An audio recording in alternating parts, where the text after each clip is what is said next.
Hello, my name is Dan Sheppard, and I'm being interviewed by Keith Andrew on the Keith Andrew Network show. Today on the Keith Andrew Network is Season 9, Episode 820, as we sit down with professional upcoming actor Dan Sheppard. That's right, the one and only Dan Sheppard on the Keith Andrew Network. Make sure to like and subscribe to the Keith Andrew Network. And as I always say, I'll catch you later.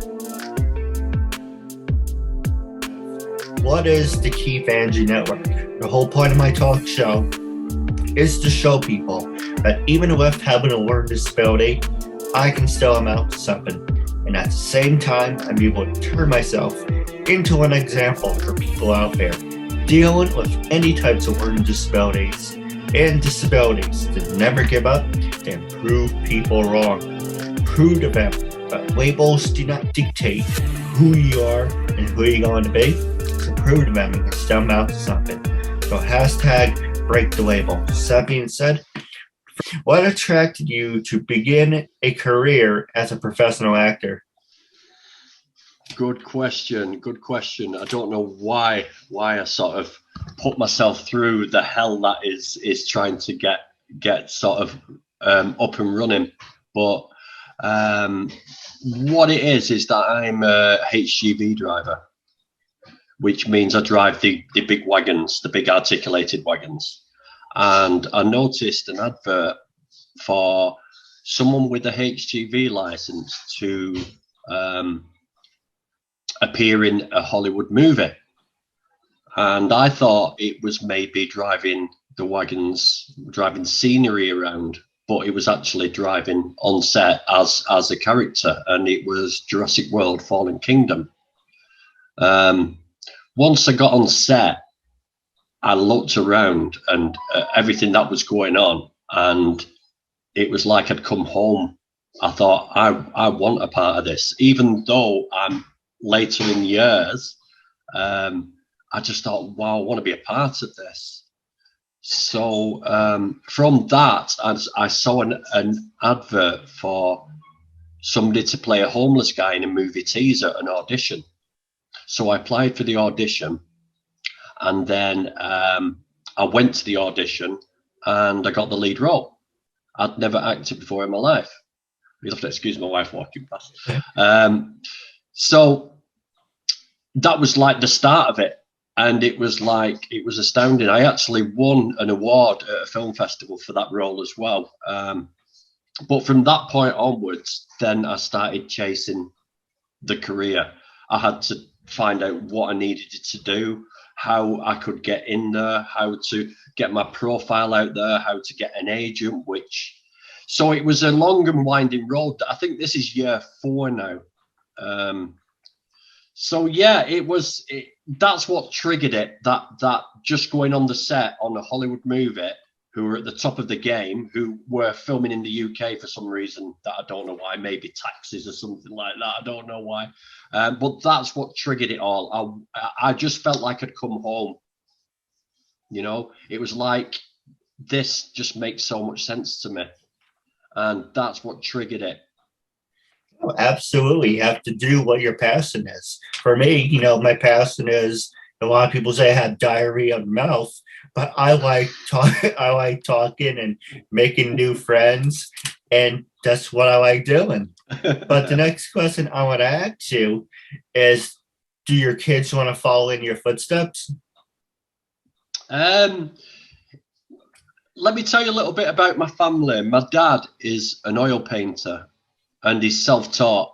He's creative, and from the very first memories of when I was young, which was like over 50 years ago, I just remember my dad with his easel out painting. Before I became an actor, I got into photography because it was the new digital cameras meant you could take as many photos as you want and make mistakes. Whereas in the old days, you had to buy film. And if you messed the film up, then you had to buy another, and it was an awkward process. I don't know how old you are, Keith, but I don't know whether you remember the days of film. So Yeah, I got a passion for photography, which I thought was my outlet for my creativity. And my son is now going to university in September as a graphic designer, which again is art orientated. He's got a talent for art. So I think creativity is in the family. So whether he goes down my route, I don't know. But with hindsight, looking back, if I'd have realised my talent back then, I probably would have gone to drama school for 5 years, and then it would have been so much easier for me. Obviously, I can't do that now because taking 5 years out, I've got a mortgage to pay, I've got a family to feed, so I can't take time out to go to drama school for 5 years. But I'm doing the long way round. But yeah, so my son's taking a different route, but he's still in the creative sort of forum. So you only have a son, right? Yeah, I have two. I have a stepdaughter who are a lot older. I've got a granddaughter who's 4 now. So yeah, I've got family about. It sounds like you have a hands full.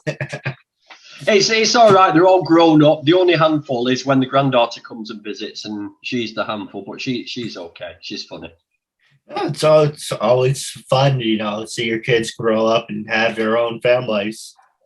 I mean, I do want my granddaughter to get into acting. I want to sort of, when she's older, I'll start pushing her towards that and say, hey, why don't you look at this? Why don't you do that? And maybe get her to fill the gaps that I missed in my life, maybe. But we'll see. You've got to want to do this, because there's no other industry where you get rejected so many times.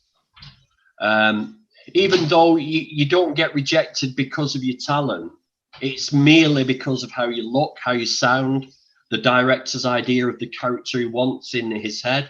That's what rejects you, but you can't help feeling like it's you. It's because of how you performed, and it's never really like that. But it's a very tough industry because there's a lot of rejection. You can travel all the way to London, walk into an audition, be there 10 minutes, get told no, and then you're on your way home, and it's like a full day wasted. But you've got to be in it to win it. There's no other way of doing it. It's true. And like the expression, you have to eat shit to get what you want. Yes. You got some. I can tell you're from New York. You've got. It's like I live in Oldham, which is a northern town. We're very, very much like the New Yorkers. We're down to earth. We say what we mean. We speak our minds. I get the similarities. Oh, absolutely. One thing I am is I'm always upfront with people. I'm always like, this is what you get. I never put a mask on or pretend to be someone you're not. Yeah. But, it's always better to just be real. As you mentioned, people with accents, there's Peter Brosnan, who's a great actor. Yes. Sean Connery, Arnold Schwarzenegger. Yeah. I wouldn't say he has an accent, but I guess he could consider that like an accent. But there's some Hugh Jackman, for that matter. Hey, mate, how you doing?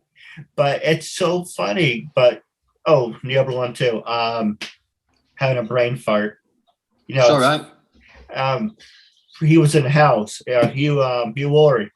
There's so many great actors out there, and Kristen Bell and Russell Crowe, but there's certain things that they can fit the role. If certain actors I give you an example. If we were in an acting gig, and they're like, well, you're good because people like you because you have a strong message, but do you like Dan Moore better because he looks more like the role, and everyone likes people with an accent.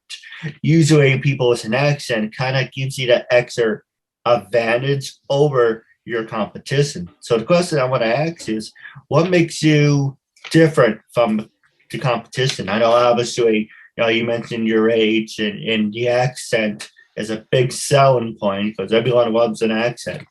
But what makes you stand out from the competition? It's a good question, and it's a tough question, because I mean, although I am getting work at the moment, I am at the very early stages. I'm at that level now where I'm just waiting for the right role to come along, and then hopefully I'm away. It may take 5 years, it may take 10 years, who knows? But I'm enjoying the journey. That's the key thing. But I don't know. I mean, I always look at myself, you know, I'm in my head, I'm still 25 years old, but my face says I'm a lot older. And I think I've got a quirky look. I think I've got a look that it's not your typical look. I look more real. I look different. I look tough. I look rough. But the accent wise, I want to try and be able to change my accent. That is something that I've got to work on. I want to learn the New York accent. I want to learn general American accent, because the American market is massive, is really big, and that's something that I'd like to get into. So maybe they want somebody with an English accent, or maybe they don't. But the UK is really unusual, because 30 miles down the road from me is Liverpool, and that's a completely different accent. 20 miles over the hills behind me is Yorkshire. That's a completely different accent. It's like in such a small country, we've got so many different accents. It's a nightmare. I mean, have you watched Peaky Blinders? No, but there are some comedians, but I think her name was like Mrs. Brownie. People call her Mrs. Brownie. Oh, so, Mrs. Brown, yeah. yeah, she's really funny. And, you know, my friend's from England, too. My cousin moved over there. I think he's by Wales. And it's pretty interesting how in America you spell cow C-O-W, but in Wales it's like C-O-X. I'm like, well, that's a unique way to spell cow. in the Welsh language, you mean? Yes. Yeah, they've got their own. Yeah, they've been recognised for their own language, Welsh. Yeah, it is an oddball, because when you drive into Wales, you end up with two signs with two languages on. So you have the English and then the Welsh version, and you always know when you're in Wales because of all these different names popping up. So yeah, it is an oddball that in Wales, definitely. But like I said, it's very hard to tell. I mean, most of the roles that I get to play are murderers, psychopaths. I was in a Netflix, just a non-speaker role on Netflix, the Irregulars, and I played this warden. They give me a big Victorian mustache like that, and I was like a warder in a prison. That was pretty cool. So yeah, I don't think I'm ever going to play the romantic lead, you know what I mean, or the James Bond. But I think I'll always be the bad guy. But I don't care about that. It's always good to play a bad guy. You know, being a bad guy, you have more fun. You know, even for professional wrestlers, they say being a bad guy, you can get away with more things than being a baby face. Like, you can't do that. You know, you have to do what's right, and a whole cookie cutter thing. But being a bad guy, it's kind of like, or being an anti-hero, you know, it's more fun too. Definitely. Definitely. I always have more fun anyway playing the bad guy, so I really enjoy it. So we're going to take a quick commercial break. And when we come back, we're going to talk about social media and disabilities when we come back.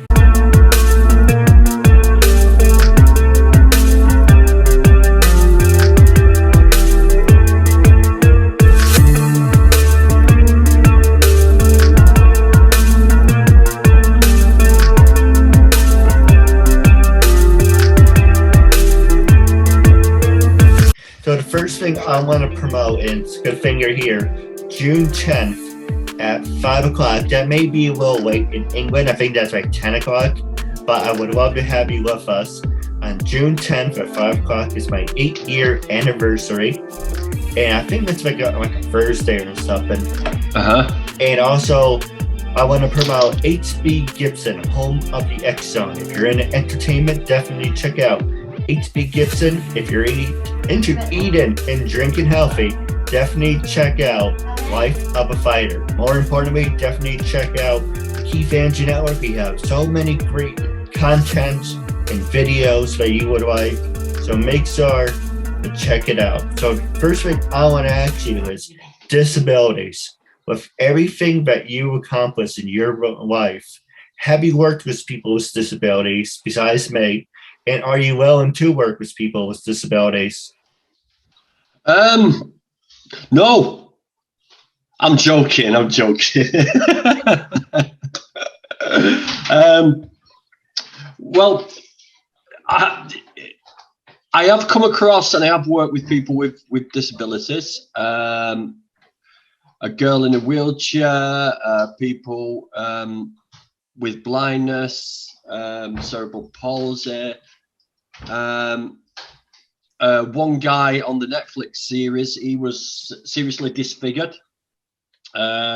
through disease, and they used him as one of the inmates because of his looks, because of his distorted looks. They used him, and also, I suspect myself of suffering from ADHD, and I suspect I've suffered with that all my life. I'm hoping to get a diagnosis for it soon, which means my attention span is like all over the place. Bad decisions. I think it's caused a lot of problems in my life. So yeah, I would. I've got no problem with working with anybody, able-bodied, not able-bodied. I see people for the heart and for how they treat me. So whether they're disabled or able-bodied, if they treat me bad, they get it right back at them. And that's the way I work. You know, it doesn't matter. I don't see colour, I don't see disability, I don't see sex, I just see a person. And if that person's good to me, I'm good to them, and that's all there is to it. No, absolutely. If someone's got to act like an asshole, you just throw it right back. Exactly. You know, walk away. No, it's true. You know, I was gonna say that it's always good to keep a positive vibe. Stay away from negativity. Hold yourself to a higher standard. Saying, I'm not saying I'm better than normal people. I'm not saying you don't want negativity in your life, because that starts to weigh on you. And I can relate because, you know, I have ADD, ADHD, and I'm on the spectrum. But I can definitely, you know, relate. But that's all, that doesn't dictate who you are and who you're going to live, how you're going to live your life. But the last thing I want to ask you, but wrapping up, is social media. Can social media make you or break you with everything that you accomplish in your life? Now, I know being in the United Kingdom is different from being in America, but does Facebook, Twitter, Instagram, LinkedIn, do these websites dictate if someone should give you an opportunity, an acting role? I know, for an example, gave you an opportunity to be a guest on my show. It gave me an opportunity to approach you. But do you think at the same time it can hurt it in the same way? Keith, it's all about common sense. So you obviously don't record yourself when you're blind, steaming drunk, shouting at the neighbors and throwing pizza around at people's windows, right? You start putting that on social media, and eventually it will come back and bite you. I'm not saying don't be real on social media, but what you should do is be very careful about how you come across on social media. I'm not saying don't put any negatives, like when you're feeling down or you're feeling upset about something or something's got you annoyed. Speak about it, but be very careful what you say and how you treat people. Like if you go sniping about people, that person, like for instance, if I did a lot of student movies, I did over 40 student movies so I could learn my craft. And some of them weren't brilliant. Some of them were total pains in the ass. But I didn't go on social media and say these group of people were a total pain in the ass. They kept me waiting around. It was freezing cold. They talked all day instead of filming, because those people may be the directors and producers of the future, you know. So I wouldn't go bitching on social media about people, because you never know when you're going to need those people. You never know when those people are going to come looking at your profile and see what you're about. So you've got to be honest, but you've got to be careful with what you put on social media, definitely. Like I said, with the ADHD, I learn by watching, and watching YouTube, watching how-to videos on Facebook, etc. That's how I learn. I wish I'd have had these opportunities when I was young. There was no internet when I was young. If I'd had these opportunities to watch and learn rather than read and learn, I think I would have been a totally different person now. Oh, I agree. Now, wrapping up the talk show, how can people follow you on social media, and how can people get in touch with you? Well, I do have a YouTube channel. So if people search out Grumpy Vegan Grandad on YouTube, that is my YouTube channel where I talk about veganism and acting. Also, Danny_Shep on Instagram. People can message me on there, and Danny Sheppard on Facebook, and people can message me there, no problem. No, absolutely. Now I have a question for you off the air, but wrapping up our interview segment, when I first approached you to be a guest on my talk show, what made you say yes, and how do you feel now, and what do you recommend to other people? When you first approached me, I had a look at what questions you ask and how you treat people, and I saw that you had great people on there. You asked really pertinent questions, really good questions. So I thought, yes, I want to be a part of this. And yeah, I would say to other people, yeah, jump on Keith Andrews Network. It's brilliant. It's a great interview. Absolutely. Now wrapping up, it was a real honor and privilege having you as a guest. And for our viewers out there, make sure to like and subscribe to the Keith Andrews Network. And as I always say, catch you later.